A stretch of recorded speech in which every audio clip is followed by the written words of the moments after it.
and welcome to my very random, very unexpected Liverpool video that I was not expecting to be doing at this time of the afternoon.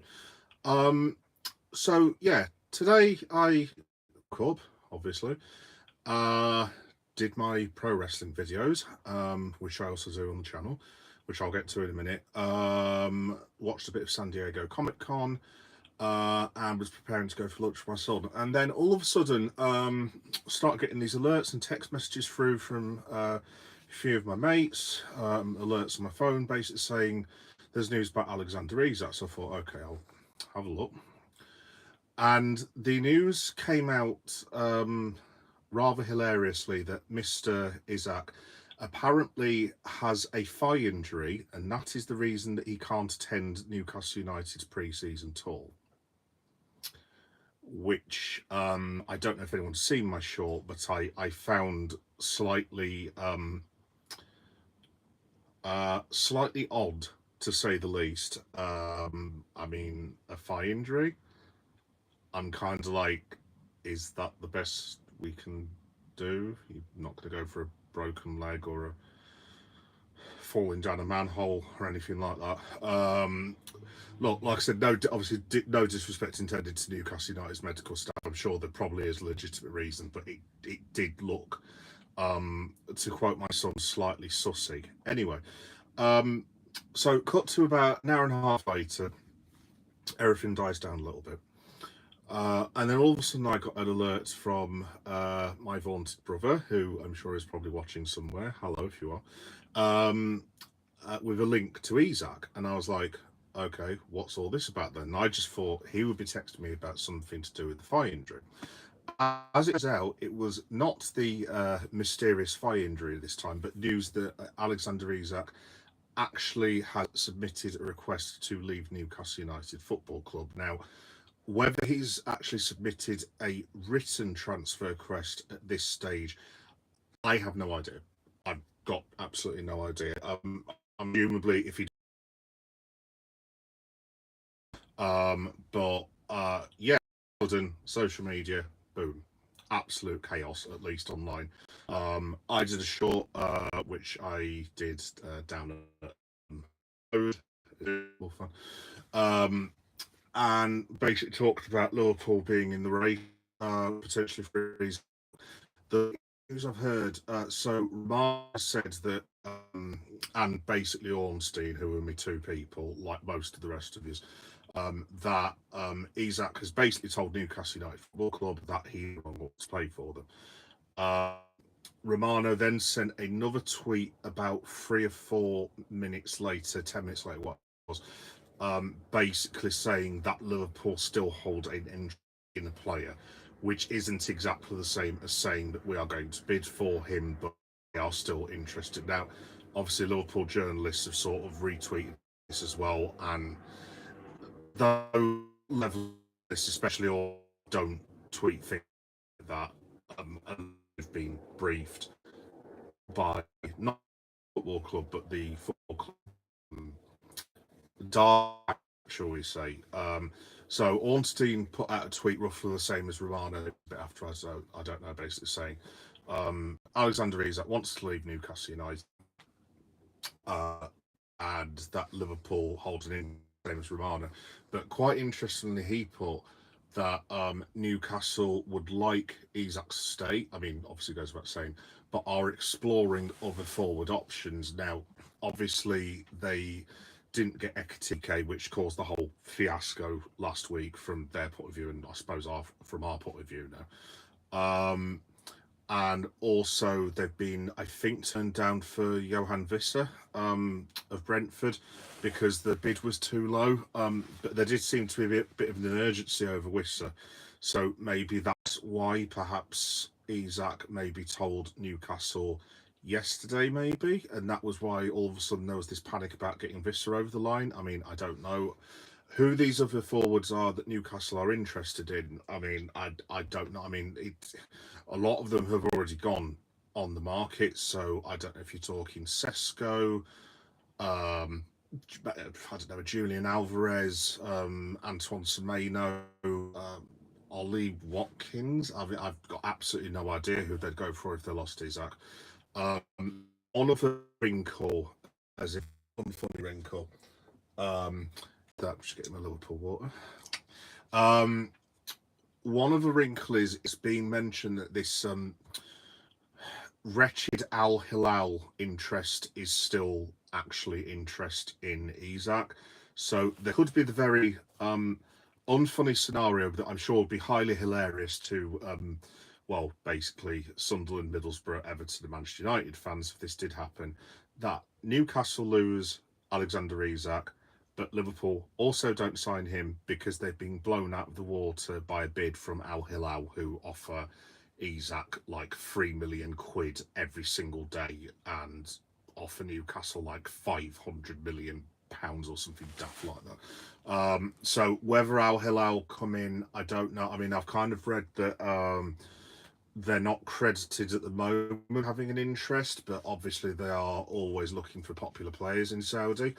So very good players in Saudi. So yeah, it's caught me on the hop a little bit. This, I mean, especially after yesterday, because obviously that started off with what happened yesterday. Rodrigo got a load of links. I think Lewis Steele, Redmen, Anfield Rap, possibly Paul Joyce, I forget. We're all saying that Liverpool may hold an interest if Real Madrid let him go. Then Ekitike was announced. And Ekitike is now in the Far East as well, by the way. He's made it over there, so presumably he's already training with the lad. I don't know if he's on the training video because I've not seen the training video for today. I've got it queued up to watch. But and then we ended yesterday with the news about Ibu Kanate. Now, I've not heard anything since then about Big Ibu, but Ibu, if for some reason you are watching me in my little command centre in Leeds, please just sign the contract, lad, and do us all a favour. Thank you very much. But yeah, we heard the news that Ibu was maybe being given, had been given a new contract offer from Liverpool. Obviously, there's been no confirmation from the club, as you would expect, and no sort of confirmation from Ibu's camp either. But obviously, out of all the transfers we've done, as daft as this sounds, obviously not Florian Wirtz, goes without saying, but if we could re-sign Ibu and keep Real Madrid away from him and keep him tied down to the club for another 4 or 5 years, that would be one of the best signings that we've made all summer. Going on a bit of a tangent here, but I am slightly worried about the defensive situation.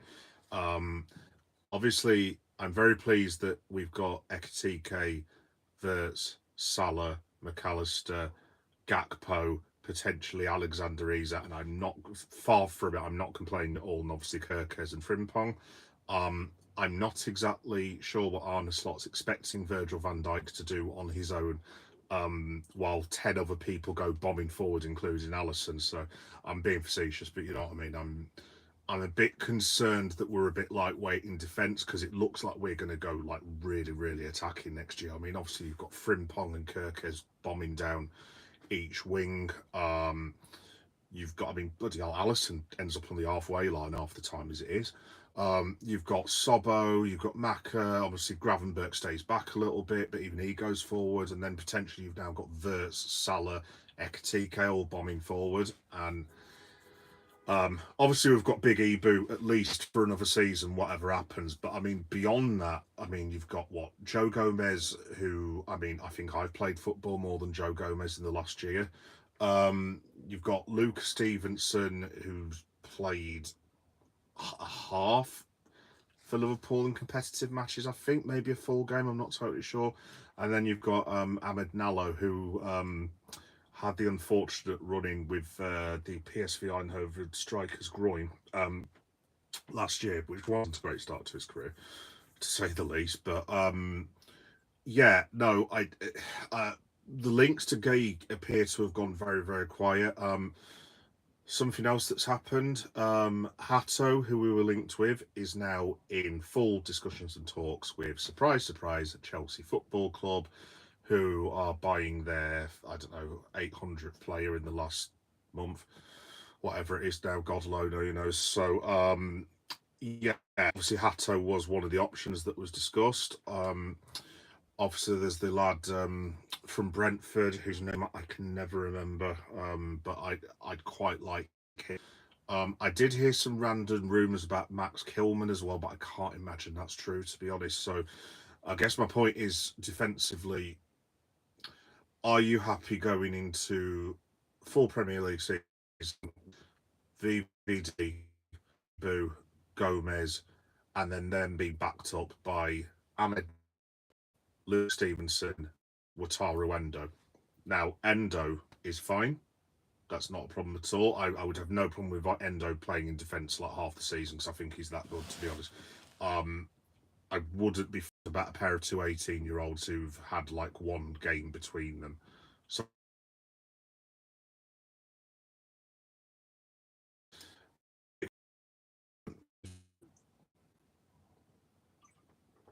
very unprofessional. So yeah, what anyone else thinks about Isak? I mean, just anticipate the rest of the day in coming days. Obviously, Isaac's going to have to presumably submit a written transfer request, which you would have thought is to be rejected. Newcastle, one would have thought. He has the tour. Is he injured? I mean, this is another factor. I was being slightly sarcastic at the start of this video, but how injured is he? And do we want a problem with Isaac's injury? I mean, to be fair to him, last year he wasn't as injured as I don't think he was the previous season, but he does have a slight injury problem track record wise in the past. And do we definitely want to be giving Newcastle 150? I was going to say 150 quid there, 150 million pounds for a player whose injury record, whilst it's not horrendous, is also not wonderful. I don't. I mean, I would say yes because, full disclosure, I want Alexander Isak to play for Liverpool Football Club, and I will happily go out to Wetherspoons in Leeds and sink a bottle of red wine in celebration on my own, whatever. If we get Isak, excuse me. But yeah, anyway, you would imagine Newcastle would obviously reject Isak's transfer request. Then, obviously, the ball's in Liverpool's court. Do they approach Newcastle knowing that he's now unsettled? How much are we offering? How much can we offer? Obviously, we've spent money on Ekatike. Was the plan always to get Ekatike and Isak, or did Liverpool go for the option because Newcastle said no, and now Isak's thrown an absolute spanner into proceedings by then saying he's available? Can we get a receipt for Ekatike? I'm only joking, Hugo. But yeah, no, serious point. I mean, if Liverpool had given up on signing Alexander Isak, had they done so thinking that they were just going to get Hugo Ekatike, and now are they sat there thinking, oh, we could have actually have got instead of Ekatike? Or was the plan always to unsettle Newcastle, buy Ekatike, and make Newcastle crumble to the point where we could then sign Isak? Also, so we 300 million, I think, give or take, this summer, 290, whatever it is.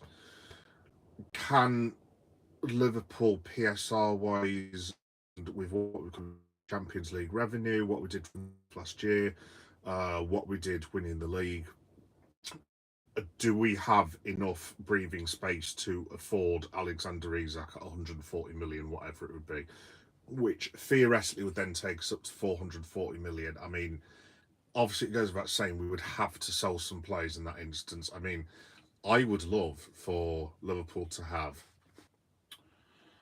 Isak, Ekatike, Mo Salah, Florian Wirtz, Luis Diaz, Rio Ingamoa, Jadon Danns, Ben Doak, Cody Gakpo, and Federico Chiesa fighting for three places, because that would be absolutely brilliant. Oh, yes, an alert's just come up from BBC Sport. Alexander Isak wants to move away. he has said that he wants to explore all possible transfer options. Right, so that sounds a bit more like there might be interest, be agent's way of telling Liverpool to hurry the something up kind of thing. I don't know. But going to what I was just saying, obviously, if we sign Isak, we would have something in the region like 11 attackers on the books, which is just absolutely ridiculous. Obviously, you can't like play them all. Well, I mean, I suppose you could, but so you would think Feddy. Oh, hi Harry, you all right, mate? Yep, nice to see you again, pal. Feddy would go. You would imagine if we dropped that sort of money on Isak, that Luis Diaz would be out of the door, and I mean, surely Darwin Núñez would go out the door. Now, if you just sold those three players off the top of my head, let's say Liverpool accept 50 55 million for Darwin Núñez, 50 million, whatever it is, 70 for Luis Diaz, and maybe for Chiesa, that 150 quid wipes out what I would then pay for Isak. In place with all these clubs, which would then allow them to sell and not get screwed over on PSR. I mean, I think Liverpool's position on PSR, from what I'm given to understand, is fine. I mean, this is why, looking back on it, FSG were not spending a great deal of money last year. And I think the previous season, obviously, we had Sobbo in, Endo in, Gravenberch in. Who else came in? McAllister. So I think we dropped something like 150 million quid on those four lads, but I think we made quite a few sales as well. It was like the year that God rest his soul, Diogo. So we bought Diogo for 45 million quid, whatever it is. Bought Thiago for 25, whatever it was. We'd spent 70 million quid. But I think looking back on it, I'm sure that I don't know if it was Neco Williams or someone along them lines, but I think we sold like two or three of the lads for something like 50 million quid. Obviously, we bought Costas as well, but I think we ended up in negative profit by about 25 million quid, but we'd signed three signings out of it. So, obviously, Liverpool have always. I mean, since FSG have come in, I can't remember a time that we've done like an Arsenal or a Chelsea or a Man United or I don't know whoever, and we've basically just had a net spend of 200 million. It's always been we've spent, I don't know, 100 million quid, but we've recouped 80 or something like that. This is outright money. I mean, obviously, in terms of outgoing, Keller has gone for 20 million. We lost Trent, but we've got rid of his wages, and we got furnished hilariously with 10 million quid for a team that didn't even get to the semi-finals, which is brilliant. Love it. Cheers, Madrid. Quarterfinals, semi-finals even. And we've sold someone else whose name temporarily escapes me. Oh, Nat Phillips went as well. I don't know how much I paid for him. I don't know if it was a couple of million quid or something like that. So we have recouped some money. So we've obviously spent, I don't know, 290 million quid, but we've also recouped like 25-ish so far. So long story short, I would assume that Liverpool would have to make, excuse the local, I apologise about that. I would imagine that if we were to sign Isak, that would be covered. I mean, you could probably cover that with Núñez, Chiesa, and Luis Diaz. Does Luis Diaz stay? Is it just Núñez and Chiesa? Is Harvey Elliott on that list to get rid of? Does Harvey Elliott stay? Is he like a backup either to Wirtz or Salah?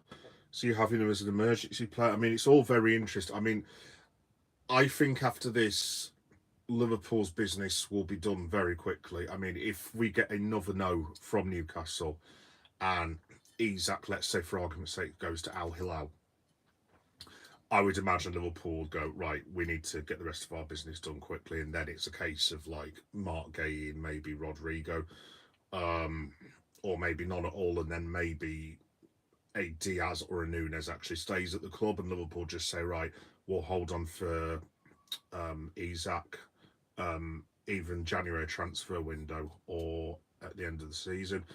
I mean, I'd be quite interested to see because it does remind me a lot of the Phil Coutinho situation, to be honest. So Phil obviously had his horrendous back complaint that we all remember, and then he played that 4 months for Liverpool, and then he ended up going in the what was it, the January. So maybe that's another option. Maybe Newcastle are going to say to me, is that right? Can you just give us 4 or 5 months? You can go in January, and then we will go and buy, I don't know, Harry Kane or something like that, or Julian Alvarez or something along them lines. I suppose that could be an option as well. Oh, hi, Harry again. Who's your favourite player? Favourite player of all time for Liverpool is John Barnes. He was the one who got me into football. Favourite player at the moment for Liverpool is Mo Salah. And also special mention to Steven Gerrard. Luis Suarez, this is a bit of long-winded answer, but Luis Suarez is the best individual performance that I've ever seen live at a football match. I saw him play against Wigan for Liverpool. Oh, cheers, man. Saw him play for Wigan against Liverpool, and you're talking, this is 2012, this is years and years and years ago. And honestly, that 90-minute performance that he had, I mean, it was actually a 1-1 draw in the end, but Luis Suarez's performance was sensational. I mean, I said this to people the other day, but I have a bit of an issue with Luis Suarez randomly because I am actually Ghanaian. So funny story, when obviously when Luis Suarez did handball for Uruguay against Ghana, I cursed that man something fierce. I'm not going to. There's a lot of polite people watching, so I'm not going to repeat what I said about Mr. Suarez, but it was not pleasant. Put it that way. Cut to about 6 months later, and I'm sat with a few of our mates, and we sat there watching Transfer Deadline Day, and we'd gone for a few drinks, and I'd gone to the bar, and all of a sudden I hear this laughter in the background. And it's all the lads, and I was like, what are they all laughing about? Anyway, so I come back and they're all sat there smirking, going like this, and I was like, right, lads, what's going on? And they just kept saying, look at the monitor, and I was like, all right, fair enough. So I look, and you know the bit in the transfer window where it's got the yellow bar and it says breaking news, blah blah blah, and it says Liverpool have signed, but then it went to an advert break, and I was like, and this was before we got alerts on phones and this, that, and the other. Well, at least I did in the dark ages then. So go for and go outside, come back in, and then the graphic comes back and it says Liverpool have signed Luis Suarez, and all the lads were literally in hysterics because of what I'd said about him after the Ghana handball. I was livid beyond words. But whatever I feel to him, Luis Suarez is top 10 best players to play for Liverpool of all time, I think. You'd have to say, as much as I don't personally like the bloke after what he did to Ghana. As I say, I saw him against Wigan. I actually saw him play for Ajax, funnily enough, at the Amsterdam Arena about 2 years before that when I went to Amsterdam.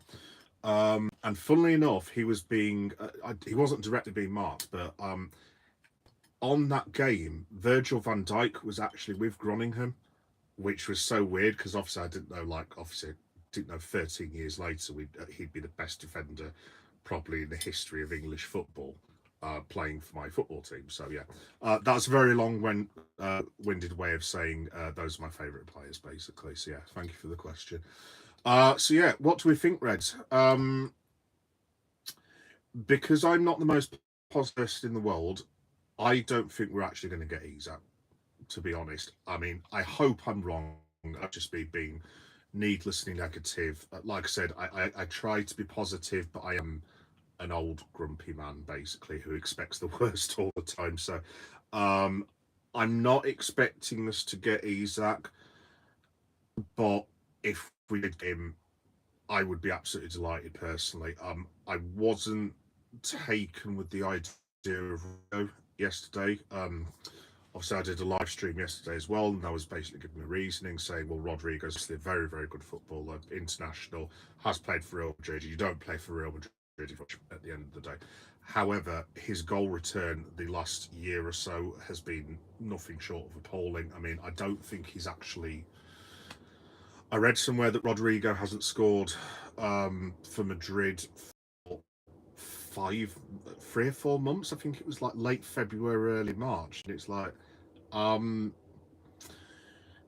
yeah, I'm not sure about that. Bearing in mind as well that Ekitike is probably more of a project striker as well, so you are going to have to give Ekitike time to settle in, learn the system. At the end of the day, he's only just turned 23 years old, so you've got to give the lad a chance. He's only a young lad. I know people these days is super old. Trust me, I'm 46. It's not old at all. I'm old. Hugo Ekitike is it. He needs to be given at least that first season. So if you could have an Isak who could come in, and if Alexander Isak plays for Liverpool with Mo Salah and Florian Wirtz, he will score 30 goals. It's as simple as that. He will score 30 goals.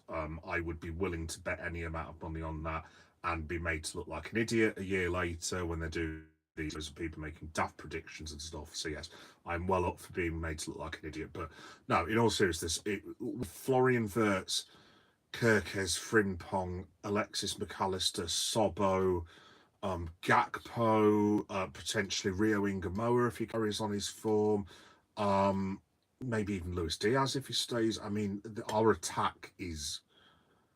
I mean, if we didn't sell a lot of these players, I mean, our attack could be ridiculous. I mean, you could have a situation where Luis Diaz is still at the club, but he's in the resis, basically, which is just unfathomable from where we were a few years ago.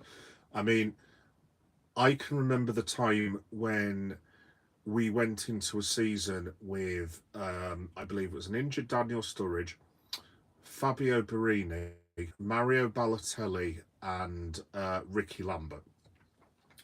So, cut to what, 12, 13 years later, for us to be in a position where we're actually not thrilled about getting Brazilian international Rodrigo, dismissing Luis Diaz, and like saying, "Oh yeah, Hugo Ekitike, he'll do," is just insane to me, to be honest. Oh, hi Dan, you're all right, mate. Thanks for watching. So yeah, I don't know what you guys think about all that. Just bear me a second.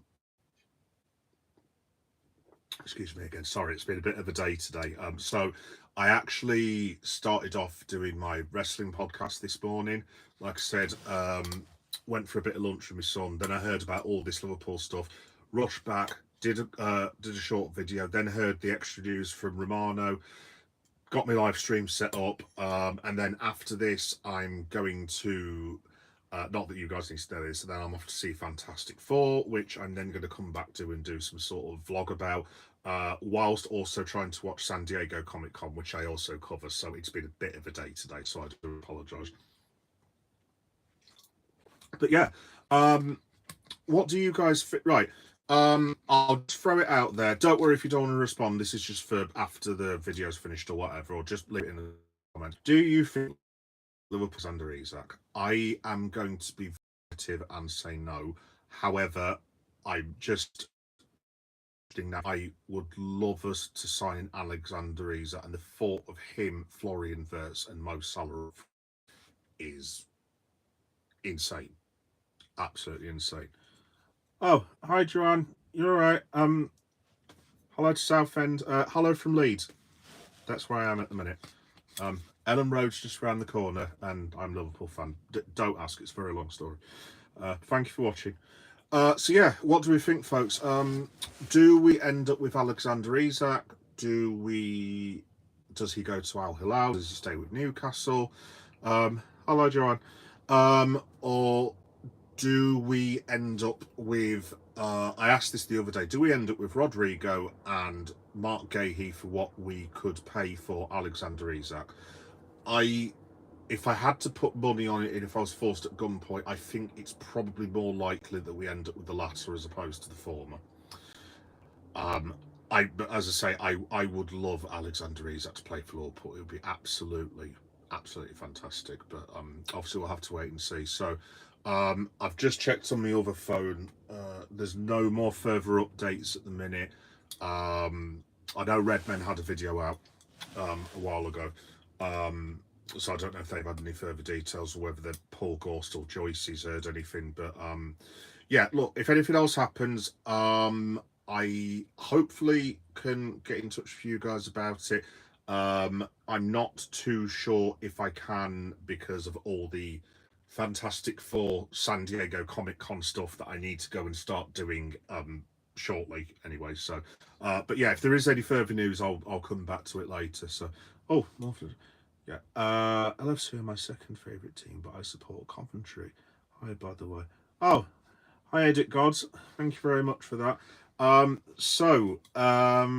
Coventry City. I really like Coventry. Just a very, very quick story, actually. About 30 years ago, I did not like Coventry City, so I don't know how old you are, whether you're my age or whether you're younger. I suspect you're younger. I had to go into school in 1993 and basically got pelters and laughed at for the entire day because we went to Highfield Road, as it was then, and the scoreline was Coventry 5, Liverpool 1. And I don't know if this is true because it was a very, very long time ago, but I think Coventry was something like 4-0 up after about 35, 36 minutes or something daft like that. They absolutely belted us that day. And I was a very sad 13-year-old who cried the entire night and then had to go to school in Derby, where there were quite a few Coventry City fans as well, unfortunately, who then spent the afternoon taking the piss out of me. So yeah, but no, I really like Coventry. This is a bit of a tangent. This has got nothing to do with Liverpool, but just to edit, I was appalled with the way that Coventry City got messed about by I forget the organisation's name. Is it Funsu or something like that? I forget who it was, but basically the ones who had Coventry leave the ground and then just mess them about for years. I mean, I don't know if they've fully got rid of that situation now, but it was absolutely appalling. It never should have happened in the first place. So yeah, here's to Coventry City. I genuinely hope you come back to the Premier League because they used to have a really good team, obviously with Gordon Strachan and Dion Dublin, Shaw, David Booth, who they used to have. This is me going back in the day. Peter scored a hat-trick at Anfield in 1995, so that was about 30 odd years ago as well. So yeah, best of luck to Coventry. Anyway, after that little random aside, yeah, like I said, Brett, let me know in the comments, do you think we are going to sign Alexander Isak? No problem at all, mate, no problem at all. Yeah, let me know in the comments, because this video will go out a bit later as well, if you think we'll sign Alexander Isak. Knock once for yes, twice for no. But yeah, just let us know what you think. Just before I head off, just say... if you're not a subscriber, so the way it works is obviously my channel's Geek Boy Meta, so I do what do I do again? Comic cons, wrestling, football, toy hunts, horror, pride. Obviously I'm a Liverpool fan, obviously. I've got a whole section dedicated to Liverpool, so if you like any of those things, I'm constantly updating me my different sections of the channels. Like, for example, this evening I'm going to be covering San Diego Comic Con and Fantastic Four, and I will be going to a pro wrestling event on Sunday. So I do all sorts of different things, and I also do a couple of podcasts. So I do a movie one, a wrestling one, and I also do a Liverpool FC one. So Liverpool wise, it's Geek Boy, a Liverpool story. That's my podcast that comes out once weekly on a Monday, about 2 o'clock. And then obviously I'll do stuff like this as well. So if there's ever a transfer or a match, then I'll just hop online and then I'll just do a video basically. And then yeah, so that's what I do for Liverpool. And then on my Liverpool channel, I've got all the games that I've been to. So there's, I don't get to go to games often, unfortunately, probably like the rest of you because of the price and the location of where I am. But there's two Legends games on there. There's the League Cup semi-final from last year where we beat Spurs 4-0. There is the Southampton 3-0 from the previous season when Klopp was still in charge. So that's on there as well when Jadon Dan scored a couple of goals. And yeah, there's loads of Liverpool content on there that I've done in the past, like transfer stuff and stadium tours. So if you want to check that out, that's just titled Geek Boy. Geek Boy Does Liverpool, basically. Um, and just very quickly as well, speaking of that, so I've got tickets for the Liverpool versus Athletic Bilbao match on what I'm calling imaginatively Red Monday. So Red Monday basically is this thing I've come up with where I'm going to be at Anfield. Well, I'm going to be in Liverpool at like, I don't know, it'll be about 11, 12 o'clock in the morning on the 4th of August. So in about 12 days' time, whenever that is. So I'm going to be in Liverpool about 10, 11 o'clock in the morning. I'm going to grab some breakfast, go straight to the ground, and then basically I'm going to be at the ground for probably between 8 and 9 hours, just to make use of my time there. So it's in my channel alerts if you end up subscribing or you're already subscribed. But I'm going to be doing an Anfield Stadium tour. I've put about 1 o'clock, but it might be a bit earlier, a bit later than that. So I'm going to go literally around the ground and like just do a live stream basically. I'm going to do a podcast from Anfield as well. Thank you very much. Yeah, no, Matt, I can't wait. I've not been. I think last time I saw the Reds, yeah, it was in February. Obviously, I know I'm more lucky than other people because I live in Leeds, so it's not a million miles away for me to get down to Liverpool. It's only like an hour and 20 minutes on the train.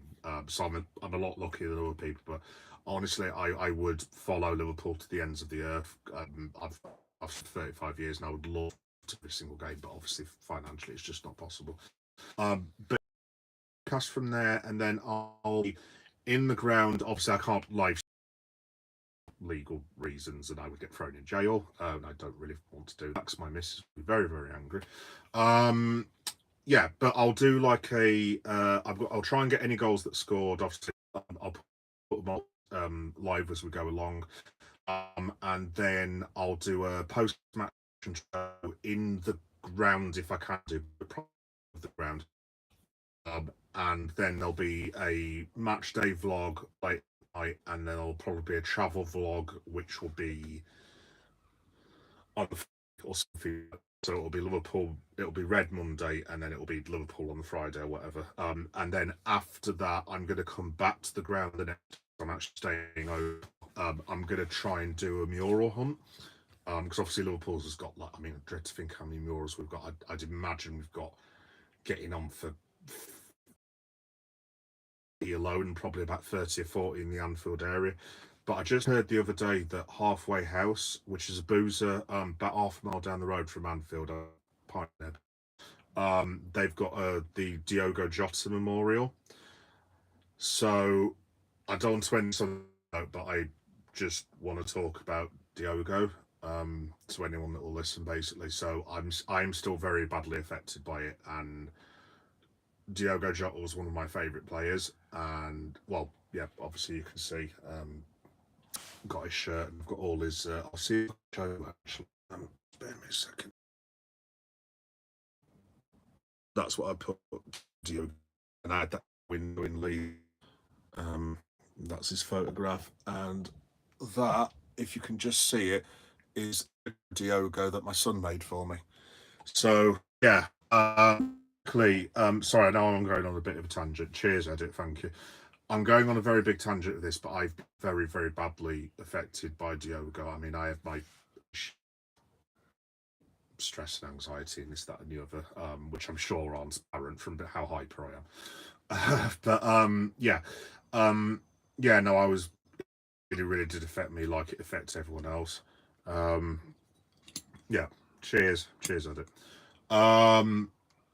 So yeah, basically my plan is before I do all that filming, I'm going to take a just a bouquet of flowers. So that that I've got another one that me and all my family have signed. So I'm gonna have a private moment and like just say goodbye to Diogo in my own time. And I don't know how I'm going to cope with the singing because I'm sure they'll be singing at the because there's a 5 o'clock match and an 8 o'clock match. So I don't know what's going to happen with that either. I'm seeing the 5 o'clock match, so I don't know what players I'll end up seeing, but I'm sure Diogo will get a huge ovation and they'll be singing and everything. So that's probably the main reason that I'm doing it. Because I need to go and say goodbye to him at the end of the day. I mean, I'll always remember him, but I just need to say goodbye and thank him. So yeah. Anyway, yeah. So sorry for thoroughly depressing you all on the live stream. I do apologise, but yeah. But that's what's happening anyway. So yeah. Thanks everyone for watching and all the likes and stuff. And the comments. Like I said, just let us know later on if you want to. Do you think we'll sign Alexander Isak? Like I said, my prediction is no, and I will be very happy to be to look like a complete idiot, and that I'm very, very much hoping that I am wrong. Yeah. So, like I said, I'll be at Anfield 1 week on Monday, and then I'll be there the next day as well. In terms of other stuff coming up this season, so what I usually did was I usually did YouTube shorts to like say the results and what and so on and so forth. I'm gonna try to do a reaction. Um, this next week I'll be back on for Liverpool on Saturday for the AC Milan game, which is at 12:30 till cheers Philly. Yeah, you'll never walk alone, Diogo. Um yeah, so I'll be on after the AC Milan match on Saturday at about 2:30 in the afternoon. I think I've scheduled it as the Karma match at the end of the tour. I think is 11:30 in the morning, so I think I'm going to be on at about 2 o'clock. So yeah, I'll be on the next couple of fixtures, and then obviously I'll be on for Bilbao, which I'm going to go to live, and then obviously it's the Charity Shield, Charity Shield, the Community Shield even. And then after that, it is obviously the start of the season against Bournemouth. So I've also put that down as a live reaction show.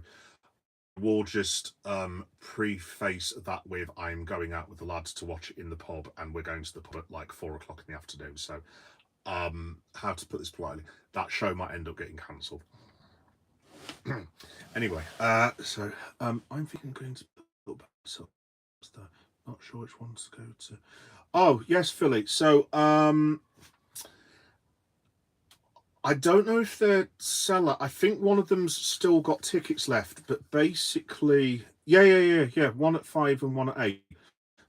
I went to go and book tickets the other day. It's probably just me being an absolute idiot base. So I clicked onto the Liverpool website. You click on your seats and all that business.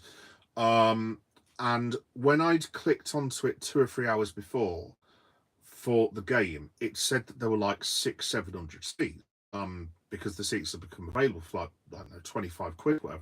Oh, 25 quid, 30 quid, that's all right. Nice one, I'll sort it out to dinner.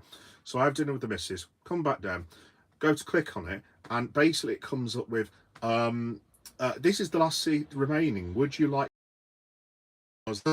So yeah, basically I ended up having to buy, but I was actually going to surprise my brother and get him but basically, long story short, from that very, very odd story, there was only one ticket available to me at the time. So basically, I'm actually going on my own pretty much. So, yeah, thanks for that. It was just absolute debacle. But in terms of the 8 o'clock match, mate, I honestly don't know whether there's been more tickets available. I mean, I'm not the best with technology. Like I said, I am a very daft 4 to 6 year old man whose 11-year-old son has to help him out with tech.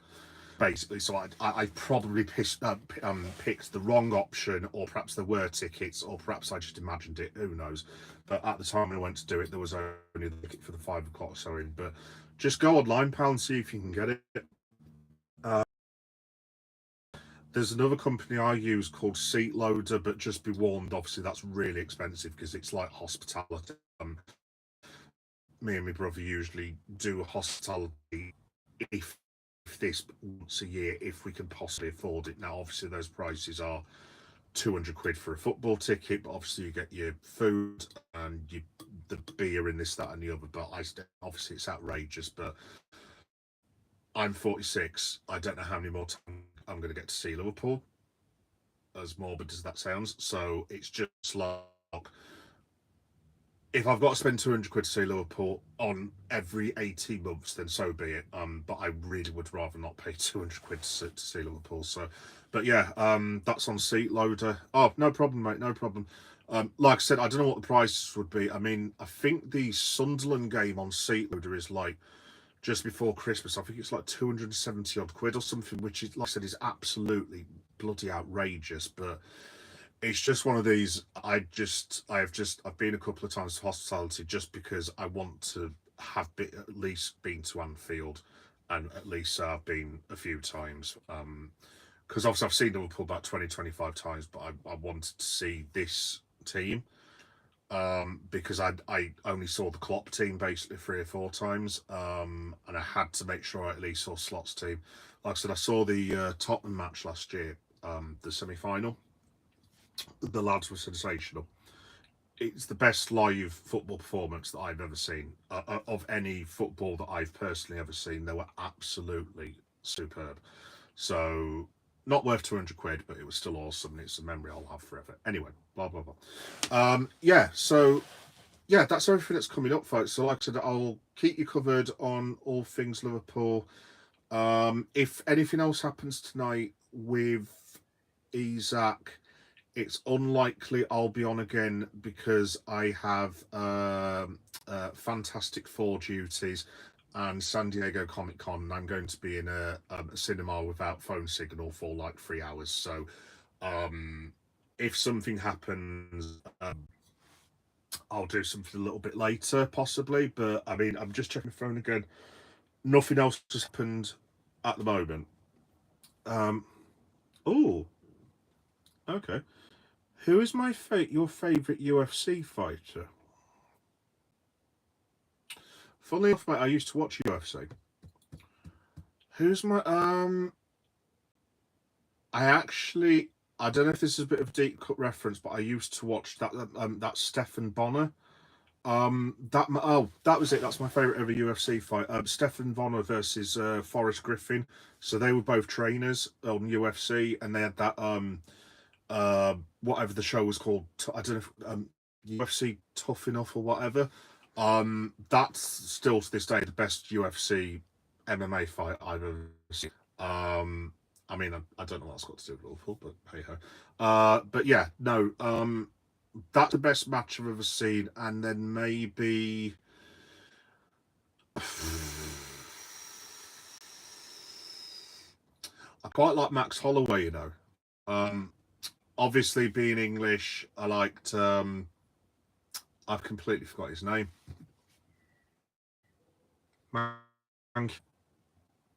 Completely forgot his name. No, completely forgot. He was one of our lads that was a